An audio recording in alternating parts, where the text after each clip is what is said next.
Hello, and welcome to today's special webinar event on cybersecurity ratings are a thing. What do I do now? Today's webinar is sponsored by SecurityScorecard and produced by Actual Tech Media. My name is Scott Becker, and I'm from Actual Tech Media, and I'm excited to be your moderator for this special event. Now, before we get to today's great content, there are a few things you should know about this webinar. First off, we want this to be an informative event for you, so we encourage any questions in the question box in our webinar control panel. Not only will we have team members responding to questions during the live event, but we'll also have a dedicated Q&A session at the end of the presentation where we'll discuss in greater detail some of the top questions that you ask. Second, in the handout section of your webinar control panel, you'll find that we're offering several resources.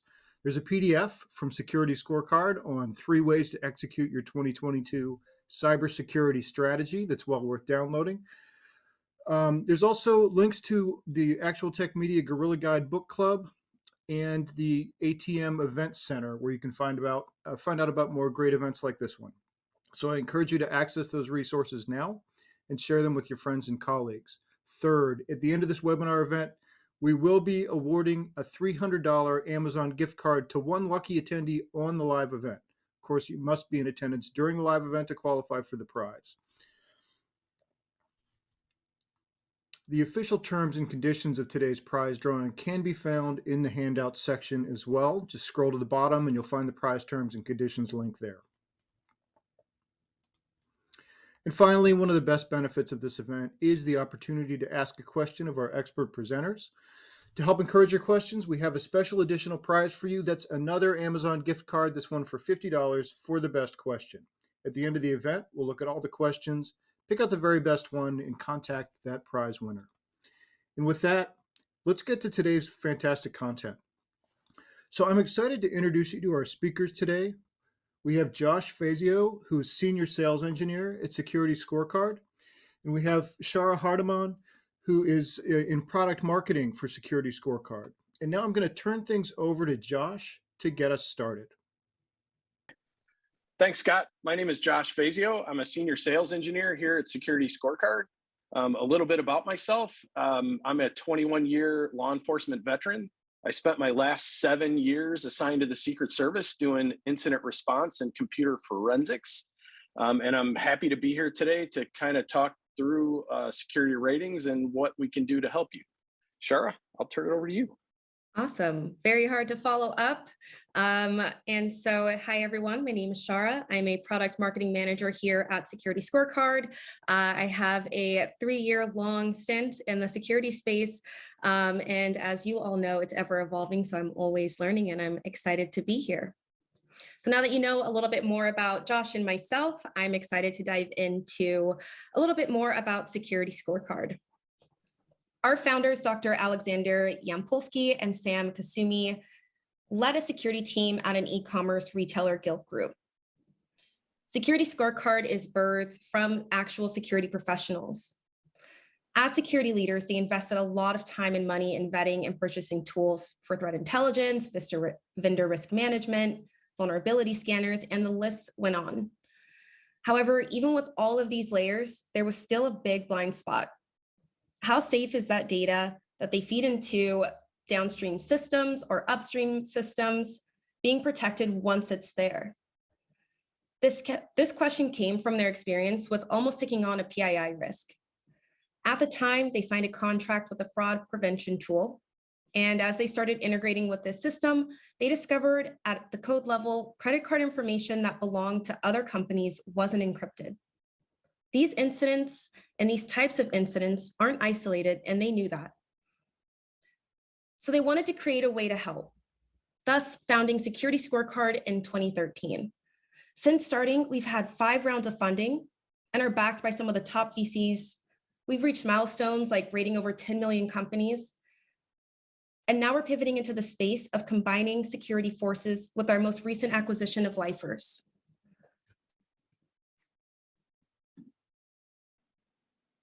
SecurityScorecard is trusted by over 15,000 visionary customers worldwide. Our customers range from the nine of the top 10 pharmas, 9 of the top 10 banks, and the list goes on. So now that you know a little bit of Security Scorecard's history, where we come from, let's dive into what security ratings are. Security ratings at their core are a data-driven and dynamic measurement of an organization's security resilience. Thousands of organizations worldwide use ratings as a tool to address a variety of critical, interconnected use cases at scale, with the goal to enable informed and effective decision-making. Security ratings provide a holistic, outside-in view of a company's overall digital security health. This logic is very similar to credit ratings. Security ratings range from low to high scores, with a higher rating equating to a better overall security posture.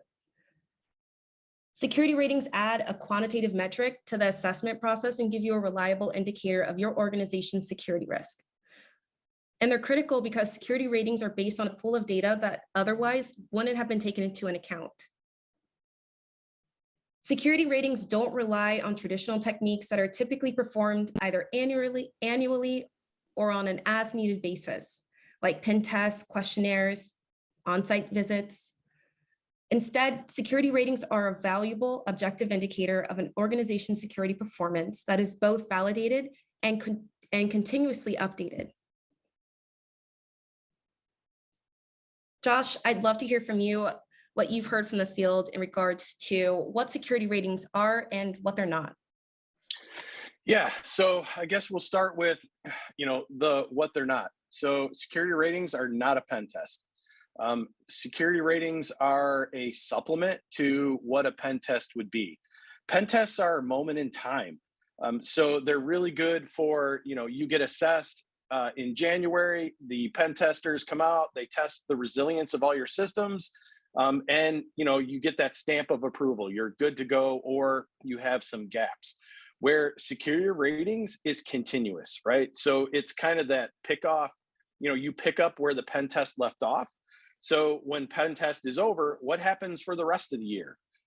So security ratings is able to pick up those gaps and say, okay, maybe you put a new system online after the pen test, you don't know its resilience, and now we're seeing big gaps in that. Maybe there's CVEs or maybe misconfigurations, and security ratings are able to show you those gaps in between pen tests.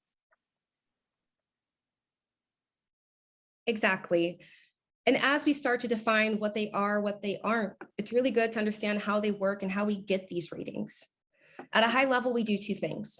We identify assets and monitor grade signals that come from them. Internally, we refer to these processes as attribution and collection. These processes run in parallel, and they are both continuous processes, meaning we never stop running them. So to Josh's point, pen tests are a moment in time. We focus on the ongoing monitoring. So with respect to attribution, it starts with the domain. We discover the sub, related, and affiliated. Then we find all of the IPs that support those. With respect to collection, we have a globally distributed network of active and passive scanners. These scanners crawl all of the IPv4s, walk up to every port on every server. We then port scan, banner grab, and then fingerprint and drop all of these results into our data lake. We also scan other assets such as domain, SSL certs, et cetera. From there, we match signals to companies by using domains and IPs. We grade our signals and render a scorecard, which has an overall grade and 10 top factor scores. And we factor grades and vectors of security like DNS, application security. We take a weighted average of our top 10 factor grades to get our overall score. So now that we know how they work, how we measure them, how to define them, let's talk about how businesses quantify their impact, and in general, how do they impact a business overall? Insurers over the last 2 years, over the last year or two, have gotten hit hard with leaks, and they are not as lenient with policies and in their underwriting. They're increasing their rates and are not covering you in regards to something like a data breach at all, because it's hard to better understand what risk to take on, what they can avoid, and how to start measuring that. Josh, I would love to hear from you. As far as it goes in today's world, how do security ratings impact a business, and how are they similar to things we've seen from a historical standpoint? Yeah, great point. So security ratings is ever evolving. So when I started at Security Scorecard, they were way less mature. I kind of equate them to credit ratings. So when credit ratings first started, it was something that everybody was like, "Hey, this might not, grab on. Is it accurate? What are we really doing with it?" Where ratings was in a similar position, right? We were giving all this data. Everybody was questioning, "Hey, is it really going to grab on? Is it going to become a thing?" Right? And we have seen today that it really is. So we're seeing, we're seeing insurance companies who have been really hit hard on their cyber policies over the last year with the advent of ransomware. So ransomware is just really hitting everyone really, really hard. And the insurance companies are now looking to ratings to help make decisions to underwrite a company. So they're buying data. So the data only feeds that Security Scorecard provides, feeding those into their underwriting systems and making decisions based on that. Whether it's, hey, should we renew your policy based on your Security Scorecard ratings? Should we up your premiums, or should we not insure you at all because you're just too high of a risk?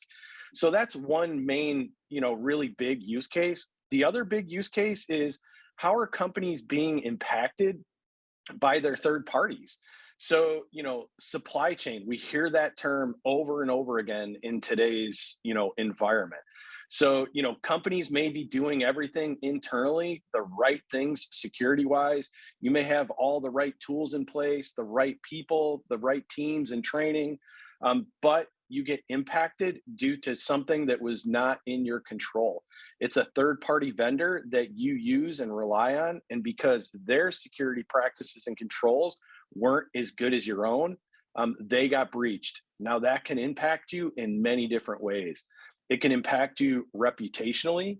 It can impact you with just maybe were using them as a critical piece of your business, maybe in manufacturing, and now your manufacturing has to stop because you have to find another supplier due to the fact that that supplier maybe became in a ransomware state, where ratings now are giving you an easy and fast way to rate them, decide whether they are a good risk for you to deal with them as a vendor, and then continuously monitor them. So it's no longer that point in time of the pen test and a questionnaire. It's now this continuous scanning and infrastructure that we've built. We can see as issues fly in and off of their environments, and give you visibility that you didn't have in the past. Perfect. And to sum all of that up, security ratings help to manage risk, right? And provide visibility into areas that have historically been a blind spot. To Josh's point, a lot of these tactics and ways that we try to mitigate breaches from happening, sensitive data from being grabbed by someone that we don't want it to be. We want to make sure that we have tools in our toolbox to allow us to have the upper hand, at least within our own ecosystem. So ratings provide visibility into areas, including understanding the risk posed by a third party or supply chain business relationship, insurance underwriting, so the pricing and risk management. At the business level, right, and the business layer, how we think about investing or acquiring a company. It enables government entities to better understand and manage their own security health of critical organizations. Additionally, it helps teams themselves, right? Security ratings are critical for internal health checks, allowing you to continually assess your own security posture and then share those insights with leadership members. Benchmarking and comparison efforts for similar types of companies. And overall, providing a helicopter view of your own security posture to prospects, insurers, et cetera. Josh, I remember you were actually at a conference where you were part of another panel, very popular. And you were working with teams specifically to highlight how impactful it is to have visibility, especially as so many companies are pivoting towards the digital engagement model. I would love to Yeah. hear that story about that. Yeah. So I got asked to join a healthcare panel. So I was on this panel, and it was right around when the pandemic was really kicking off. And the topic of conversation was, how are these healthcare companies pivoting and handling the pandemic? One of the main things that were brought up was telehealth. So they were pivoting to a telehealth model, where some of them maybe had telehealth but weren't really using it effectively, and now they're being forced to switch to almost all telehealth. One of the panelists had brought up, she was very proud of how fast they were able to select that telehealth company. And I was able to ask her some questions. I said, how did that process go? Like, how did you pick that company, and what kind of due diligence were you able to do? And she admittedly said, we were able to pick them very fast.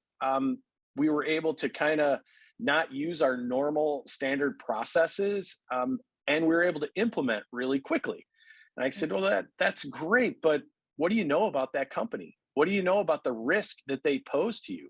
Because now not only are, it's you, but you're using a telehealth company that's touching all of your customers. So what if their security posture is lacking? What if they have critical vulnerabilities that are not known to you? And now they get breached, and they breach all of your customers. It affects everyone you deal with, and really no fault of your own other than the diligence. So I said, what diligence did you use? And she said, well, we sent a questionnaire. We didn't get it fully filled out, and that was basically it. I said, well, what if we could provide a way for you to look at that company in an easy, digestible way, scoring A through F, very easy to understand. Everybody knows, if you've ever gone to school, A is good, F is bad, and be able to see their critical issues in an ongoing fashion. So not only that point in time, but historical view of how were they performing in the past and how are they performing going forward. And she said, wow, that'd be great if I had a tool like that. And I said, well, you do. You have these tools available to you, and Security Scorecard is able to give you that view. It was great because she immediately called me after the panel. We ran a scorecard on her telehealth company.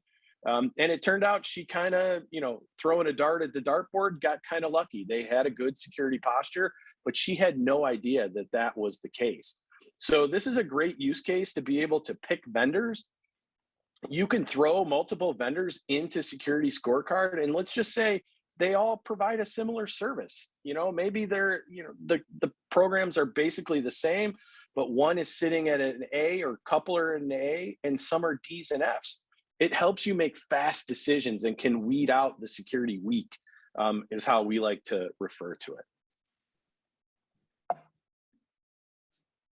Exactly. Security leaders are always trying to find better ways to identify and understand the cyber risk of not only their own ecosystem, but of the vendors they're going to introduce into their ecosystem. More importantly, you want to make sure that if you are using something like a rating system, that you keep your data in as little of places as possible, or you at least start to introduce different apps or vendors that you can, one, trust, but that also play well with the environment that you already have. Ratings should not only give you in line of sight into your own score, but also the ones that you're currently using to drive your business focuses.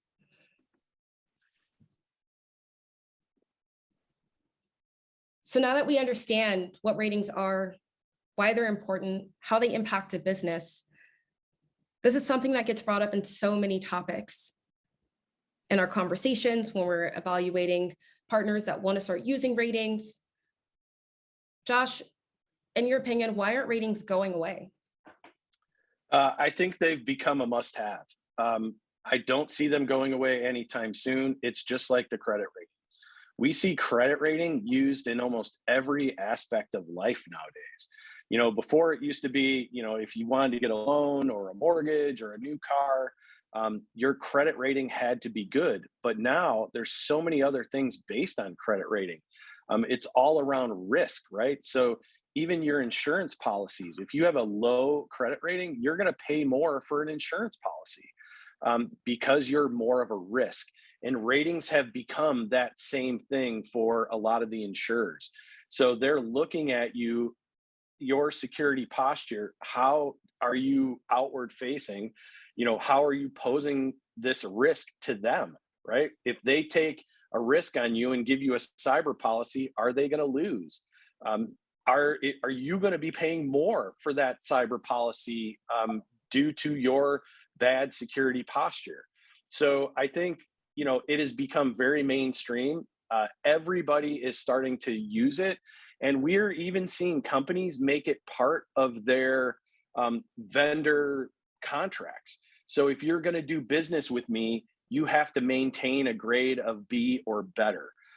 There's been so many studies gone into ratings now. We're constantly doing more studies about the data that we collect and what it actually means. So we're able to kind of see, all the issues that come on to a company. Maybe that company has had a breach, and we're able to correlate those numbers together. So we can see that companies that are, C's, D's, and F's are almost 7.7 times more likely to be breached, hence larger risk to any company or any insurer. Exactly. Ratings help answer how you should prioritize risk and apply internal resources to the problem. If it's a matter of a leadership member assuming and allocating engineering resources to a need of a product build versus code review, this helps you broadcast insights that are happening in real time within your own environment or in the environments of vendors that you're leveraging for your business. At SecurityScorecard, we're confident in our approach of how we think about rating systems, how we partner with companies to give them visibility into their ratings, because all of this is built on transparency and all of us having experience either as a CISO, working in security, and understanding and reading articles of data breaches. SecurityScorecard's rating system has been recognized as a global leader across both public and private sectors and has gained congressional attention. Our principles are adopted by the US Chamber of Commerce and supported by organizations across the globe as guidelines for fair and accurate ratings. US government identifies security ratings as a must-have in today's third-party ecosystem where cyber threats are evolving in epidemic proportions. NIST echoes that sentiment in its recently revised guidance, dubbing security ratings as a foundational capability for effective vendor risk management control. So to Josh's point, this is something that people are asking for and almost demanding.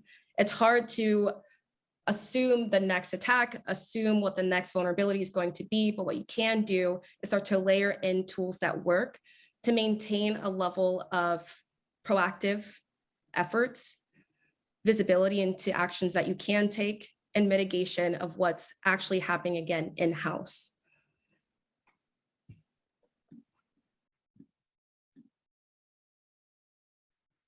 We get asked a lot, how effective are ratings and how can we, in the SaaS world, brick and mortar world, how can we make ratings more effective for our own use cases, for our own environments? Josh, do you have thoughts? Yes. So this is one of my most passionate topics, and one of the things that I believe in about ratings the most. Every single company out there has these huge tool stacks, many different tools to do things, such as AV, endpoint detection and response, access management, all these different things. And a lot of times these tool stacks, they don't talk to each other. They're all separate dashboards. They're all separate interfaces. The automation piece is very difficult because one tool set can't talk to another. Where at SecurityScorecard, we've taken the stance of we want to work with everything. We want to be able to integrate our data into your current tool stack so that you can make better decisions. So we don't care if you're using a GRC or it's endpoint detection and response tool that you want to feed our data into and feed data back to our tool from that tool. If there's other data points that you need that we don't provide, we want those data providers to feed data into our systems. So we've given you a really big level of automation. We're getting you closer to that security unicorn, that one pane of glass. So whether you have teams that want to work in SecurityScorecard, we've got you covered. We have a system called Rule Builder. So Rule Builder can build alerts and automate things into other systems. So for example, let's say you're a Jira shop, or you use communication channels like Slack and Microsoft Teams. We can feed our alerts and data into those systems, like the communication channels especially, where we're doing something, we're breaking down those silos of security. So everybody, you can create a channel for information security or vendor risk, and you can have that data go to that communication channel. Now there's a centralized place to see what had happened. You can talk about what are next steps and what we need to do to get better or to address this particular issue. So automation is absolutely key, and feeding this data into the systems that you already have. The other piece that really excites me, that SecurityScorecard is doing, is that inside out initiative. So using the tools you already have, like maybe a Tenable or a CrowdStrike, giving that internal visibility, feeding it into the scorecard algorithm, and then being able to project to your vendors or insurance companies, hey, this is how we look from the inside out, and here's how we look, from the outside. So giving you a really holistic view of your security posture. I really believe that, security and vendor risk management are really getting tougher and tougher. We have all these standards, whether it be NIST or ISO, and we're trying to keep up with these questionnaires. And I really think that the questionnaires are going to become a thing of the past, because we're able to give you a more holistic and honest look at a company without the questionnaire. And it's going to speed up the process. It's going to automate the process, and you're going to be able to do a lot more with less.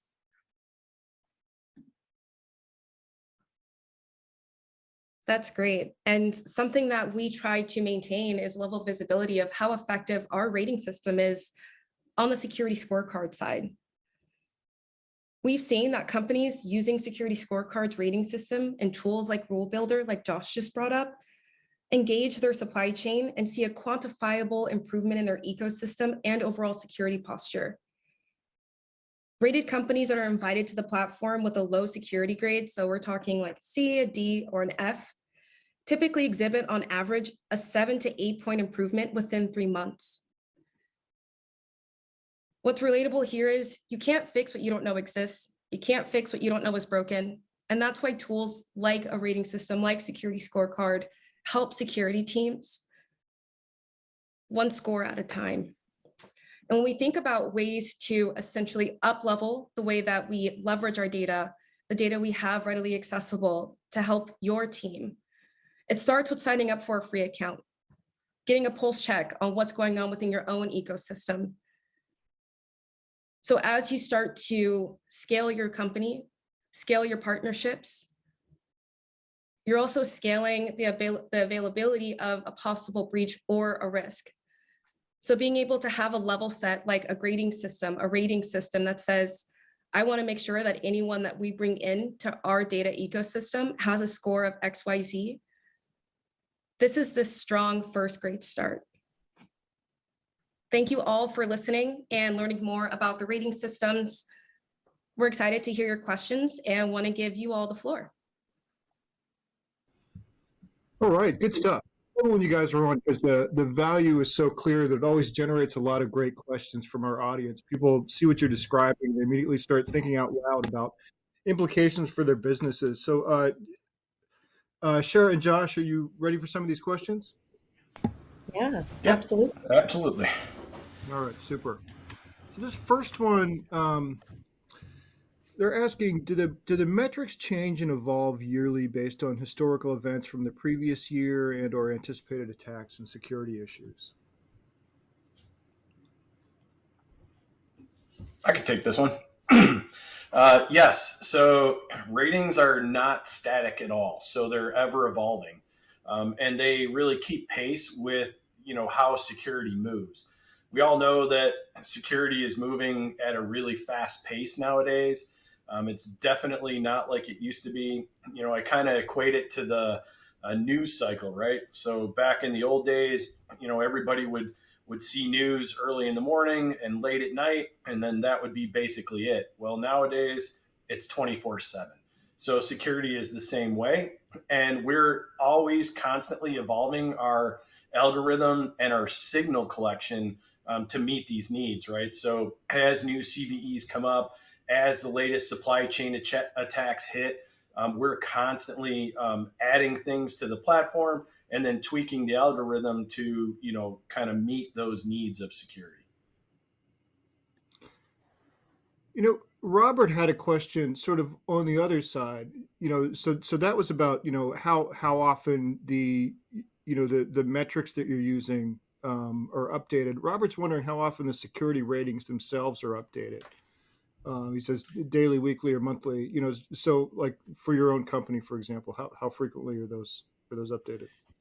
Yeah, so we're scanning constantly, right? So some of the signals are updated as frequently as hourly, right? So we do cloud scanning every hour, and we do the entire internet in about 24 hours. So things will sequentially get updated, but at most it's about 24 hours for the entire scanning process. Okay, great. Hey, another question sort of in this area is from Ned. What collective sources make up the security ratings? As far as like scanning sources, is that what we're talking about? That's a great question. I was assuming like, yeah, what are you guys looking at? And just, Yes. I can, Yeah, I don't know. yeah. Yeah, go ahead. Go ahead. And so is the question a little bit more of like what type of data points we're taking into consideration when we calculate a score? That's the way I'm reading it. And Ned, if you want to sort of, flesh out that question at all and make sure that we're getting at what you want, but I think that's a good way to approach it.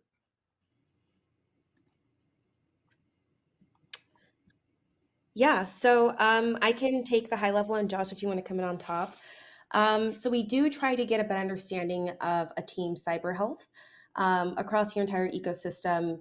And we try to do that by maintaining a level of visibility into 10 factors, 10 that we think are top risk factors. So we go at the application level, we do qubit score, DNS health, endpoint security, hacker chatter. And what I mean by that is we're monitoring hacker sites for chatter about your company. We also dive into IP reputation, network security, any type of information link that we're able to either have visibility into your patching cadence. So this is any out-of-date company assets which may contain vulnerabilities or risks, social engineering, and we'll use those top 10 to think about how we start to measure those scores, and we base it on the average, if that answers your question. And I'm happy to either have any follow-up, or Josh, if you want to dive into that. Yeah, so that's a great overview, and on top of it, due to the way that we scan and the power of our scanning engine, we're able to really pivot on a lot of things. So when things come out, these latest and greatest critical vulnerabilities or supply chain attacks, we have a full threat intel team here. So we're able to kind of reverse these things and then put it into our scanning engine and then scan for it, right? So we were able to see things, like some of the latest vulnerabilities, like the Exchange vulnerability. We were able to scan for that and see that across the globe. And it was really neat because we were able to see as it was patched, we could actually see it kind of, dissipating across the world. But we do dark web scanning also. So we get a good feel for like a lot of ransomware things, right? So there's times where you're going to see a supplier, everything looks great. A lot of times they don't disclose these things, right? Because of the disclosure laws. It takes time for them to disclose any kind of ransomware attack or a breach, but we're living where the attackers are living. So we can see the chatter about these attacks. We can see sometimes if a ransomware is going on and maybe they're not responding fast enough for them, they'll start sequentially leaking data on the dark web, and we'll pick up on that and be able to expose some of those things. So yeah, the 10 factors are the basics, but we're always pivoting and adding new factors, scanning for new things, such as IoT devices, all that kind of stuff. And it's ever evolving. Okay, super. And we did hear back from Ned. The way you guys answered the question is what he was looking for. So thanks for clarifying that, Ned, and good job, you guys, on answering that one. Question here from Larry. Do we need to add an agent to the clients, and how often does it report back to the servers? So I think that's about the architecture of your product and how you collect the information. So that is a great question. So when we first started with ratings, and the biggest piece of it was a outside in type scanning methodology, right? So we're not behind the firewall. There's no agent to install. Everything is just outside scanning. But something that we've been asked for time and time again is, hey, how do we get some of those inside scores? How do we get to, show our suppliers that, hey, we're doing a good job behind the firewall? So we've partnered with a lot of companies, like CrowdStrike and Tenable, and companies like that have big visibility on the inside of your networks, and be able to take that, feed that information into SecurityScorecard, and then generate scores based on that. So we feed that data into our algorithms, and then we're able to find it. We're also coming out soon with a cloud scanner. So you'll be able to use our cloud scanner to check the health of your cloud environments and score based upon that. But we have many great partnerships that are ever evolving, and we're really doubling down on that inside out score. So you'll be able to have, a full visibility into an environment based on that. All right, super. Next question comes from Chris, is wondering if the ratings are available for nonprofit institutions.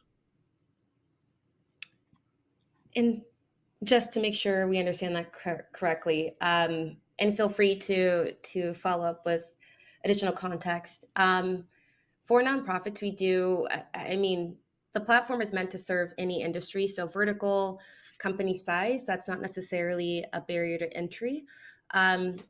As far as accessibility to the platform in general, we do have different ways to gain access. We do offer a freemium tier. So anyone can generate a score for free right now if you wanted to.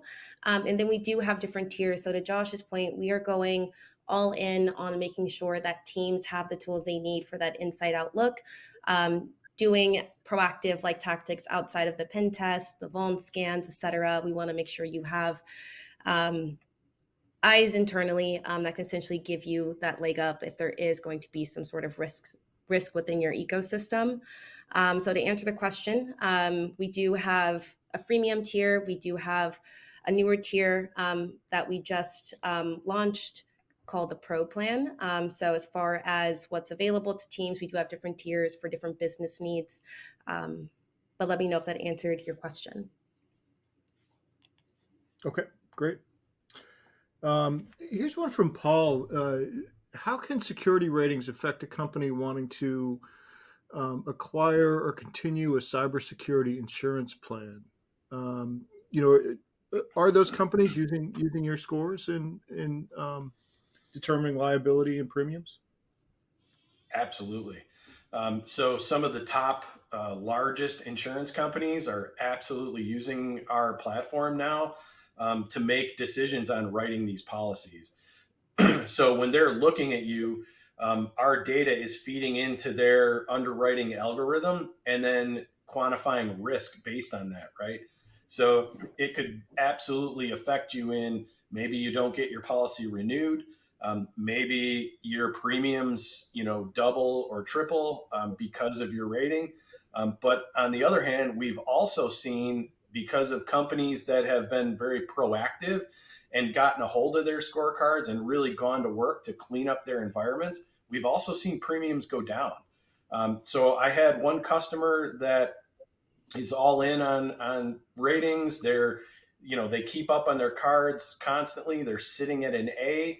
Their cyber policy came up for renewal, and they actually were able to lower their premiums. And what they did with that savings was doubled the amount of cyber insurance they were able to have.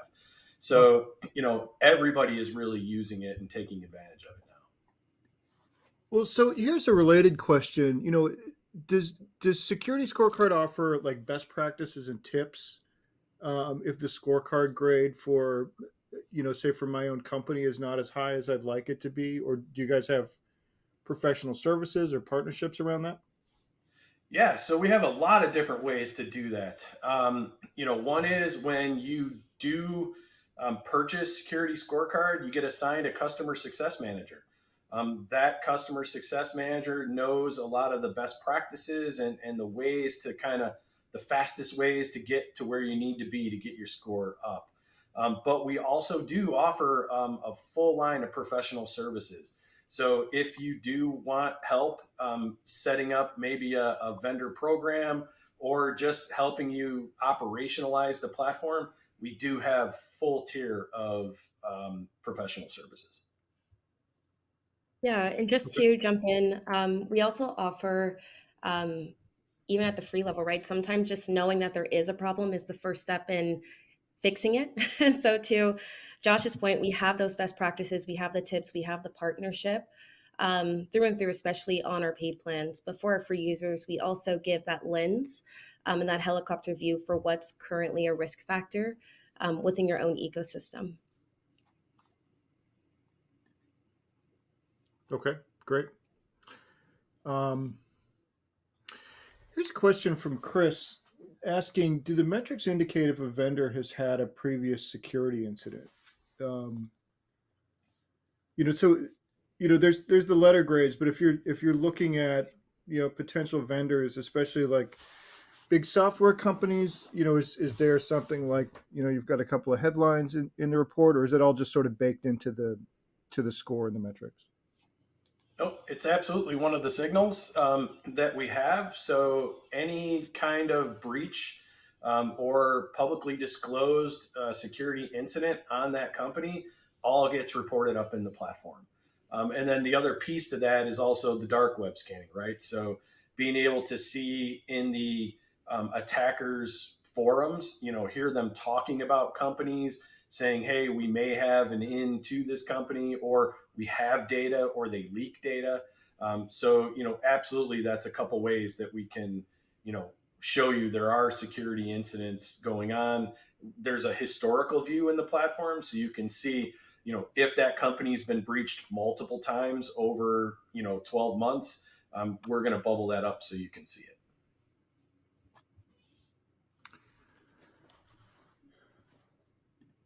And here's one for me, just, what's sort of a best practice as far as the way customers use Security Scorecard, to check on their supply chains?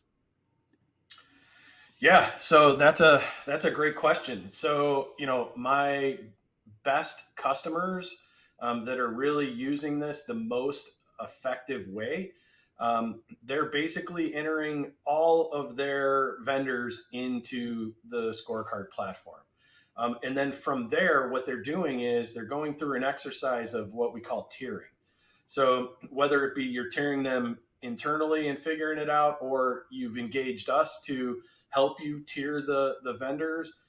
But by tiering, what I say is most critical, right? So if you have someone in your supply chain, maybe, you make trucks and you need a particular part for that truck, and that you only have one vendor for that piece of that truck, that vendor is critical to you, right? So you would move that vendor up higher on your priority list. So that would be a tier 1 vendor, someone that you would want to continuously monitor with automation and know when CVEs or critical vulnerabilities or breaches or any of that may come onto their cards, because it can be an early indicator of a supply chain issue, right?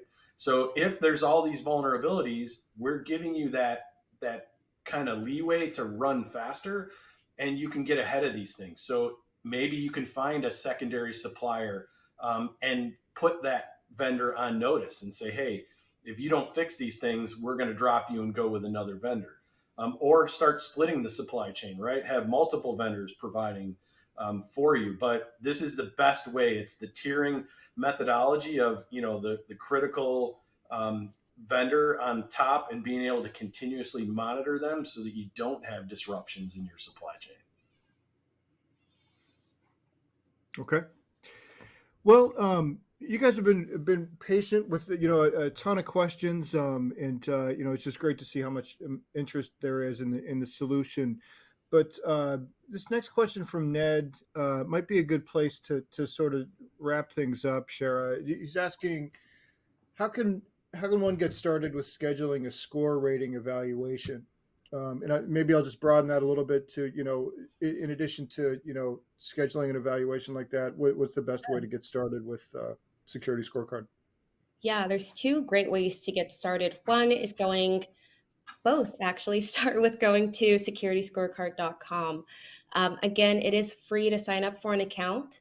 Once you get set up, we do have help center articles that walk you through step by step of how to get your score and what are some best practices to, again, improve that score. Second, and to Josh's point, we have so many different ways to tailor how our platform creates a solution for your specific needs, right? Because no two security programs are the same, but they all want the same outcome, which is having a safe infrastructure. So requesting a demo, walking it through with some of our experts like Josh, seeing what we've done for similar sized companies, what's worked really well, things that we've seen in the field. You are really talking to people who have these conversations every day. So those are the two steps: going to Security Scorecard and signing up for a free account. And or if you're looking to actually up level, you know that this is the right approach for your 2022 program goals, going straight into a paid account and working with our professionals. So let me know if that helps. We're here to walk anyone through a tailored demo and make sure that you guys are teed up for a strong year. Okay. Well, Shara and Josh, both of you, thanks for putting together this. It was a really informative presentation. I know I learned a lot. I think, based on the questions everybody on the call did. And thanks for all the insights in the Q&A too. Appreciate you being here. Of course. Thank you so much for having us. Thank you, everybody. Happy Tuesday. And before we wrap up, we do have one more piece of business. It's the $300 Amazon gift card prize drawing. And the winner of that gift card is Cheryl Fujihara from California. So congratulations to Cheryl. We'll be in touch to get you your card. And with that, on behalf of the Actual Tech Media team, I'd again like to thank Security Scorecard for making this event possible. And last but not least, I'd like to thank all of you for attending and for your questions. So that concludes today's event. Have a happy Tuesday.